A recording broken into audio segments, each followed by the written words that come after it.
María Evangelizadora Radio, un pedacito de cielo en tu hogar, te presenta el santo de hoy, 19 de enero. San Juan de Ribera. Nació en la ciudad de Sevilla, España. Su padre era virrey de Nápoles. Creció sin el amor materno porque la madre murió cuando él era todavía muy niño. Pero en sus familiares aprendió los más admirables ejemplos de santidad. En su casa se repartían grandes limosnas a los pobres y se ayudaba a muchísimos enfermos muy abandonados.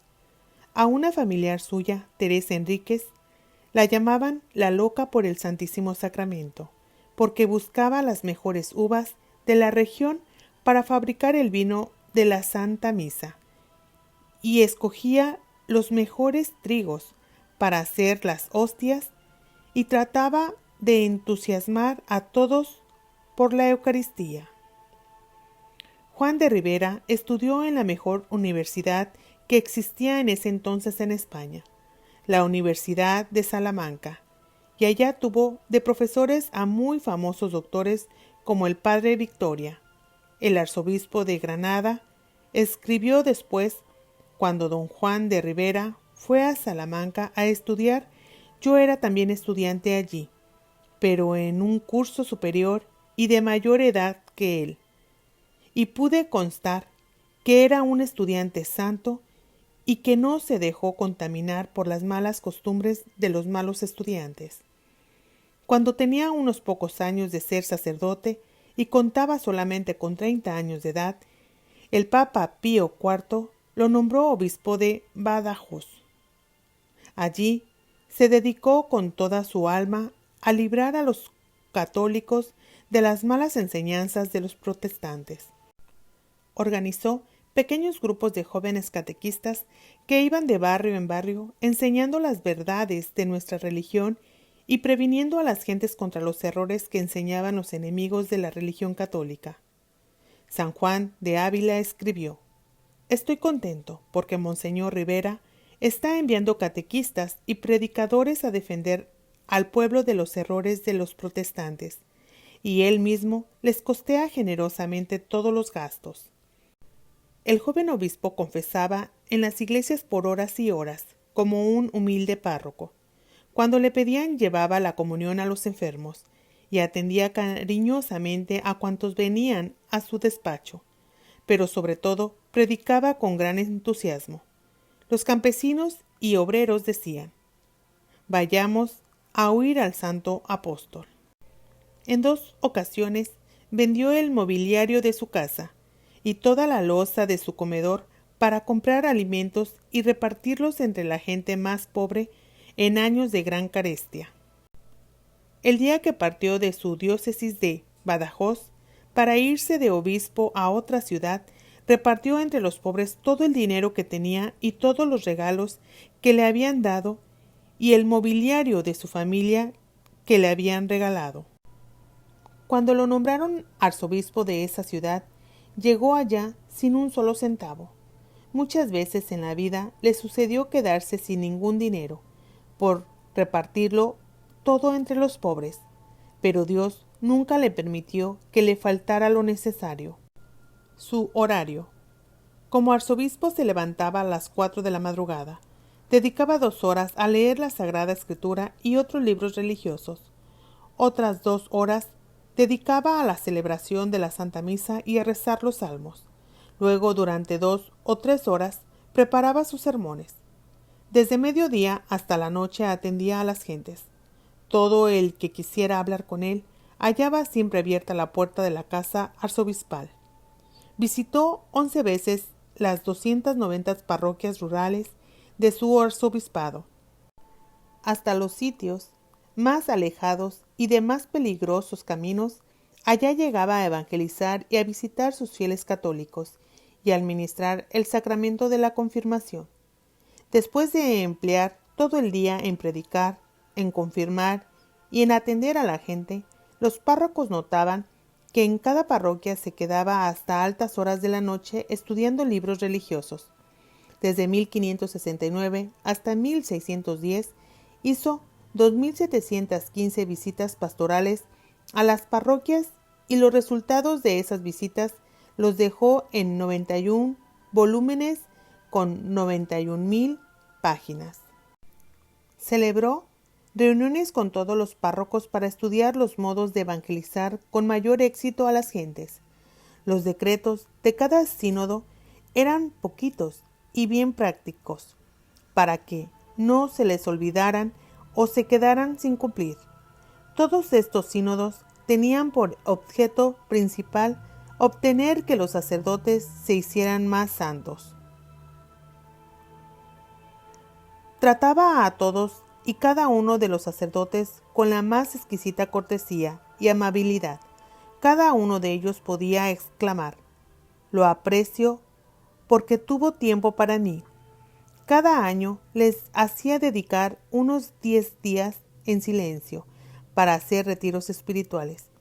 Siempre les advertía francamente los errores que debían corregir, pero las correcciones las hacía en privado y lejos de los demás. A un joven sacerdote que iba a comenzar a confesar y a dar dirección espiritual le dijo: «Mire, hijo, que usted es muy mozo y su oficio es peligroso». Y es que él mismo, recién ordenado sacerdote, tuvo sus peligros. Un día, un joven penitente, con pretexto de que se iba a confesar, le declaró que estaba enamorada de él. Y Juan rechazó valientemente aquella trampa y después logró que aquella pobre pecadora se convirtiera. En el colegio de la universidad y ahora como obispo, lo que lo libró siempre de caer en las trampas de la impureza fue practicar mucho la mortificación y el dedicar bastante tiempo en la oración. Se cumplía en su vida lo que Jesús dijo: «Ciertos malos espíritus solo se alejan con la oración y la mortificación». Le agradaba mucho dar clases de catecismo a los niños. Él, en persona, los preparaba a la primera comunión. La gente veía con agrado al arzobispo sentado en un taburete en la mitad del patio, rodeado de muchos niños, enseñándoles el catecismo. Les repartía dulces, monedas y otros regalitos a los que respondían mejor las preguntas del catecismo. Y a los más pobres les regalaba el vestido de la primera comunión. Para los jóvenes que tenían nobles ideas, puso un colegio en su propia casa arzobispal, y allí los iba formando con todo esmero y muy buena disciplina. Del colegio de San Juan de Ribera salieron un cardenal, un obispo, 12 obispos, numerosos religiosos y muchos líderes católicos. El rey lo nombró virrey de Valencia, y así llegó a ser al mismo tiempo jefe religioso y jefe civil, y la tranquilidad que en mucho tiempo no reinaba en aquella región llegó como por encanto. Él personalmente se preocupaba porque se administrara justicia con toda seriedad.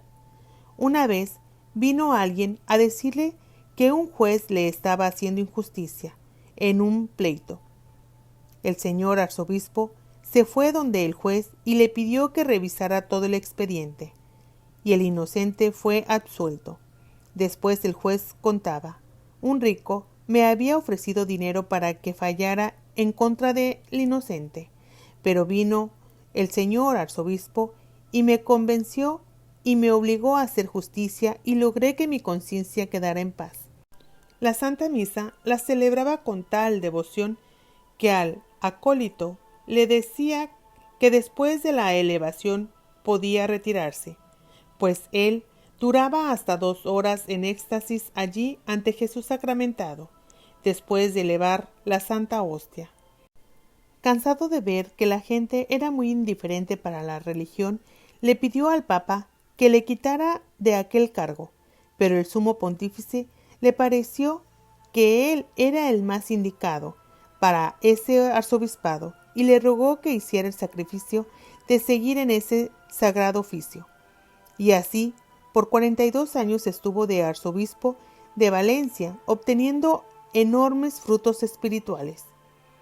Murió en enero de 1611. Cuando se supo la noticia de su muerte, los niños recorrían las calles cantando: «El señor arzobispo está en la gloria obteniendo el premio de sus victorias.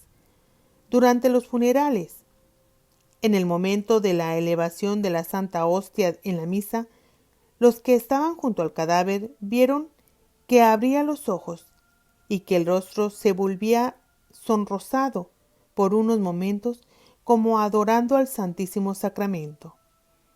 El Papa Pío V lo llamaba la lumbrera de todos los obispos españoles.